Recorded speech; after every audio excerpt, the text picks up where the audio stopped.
मानहियो जान से छोड़बो नहीं आसान से मरलो पछीन के ले अइबो भगवान से।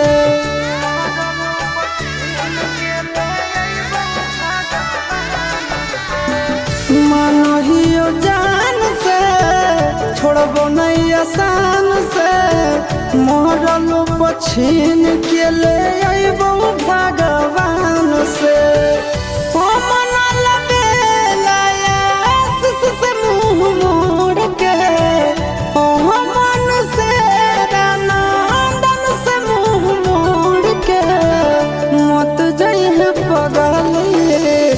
पगला के छोड़ के मत जाइए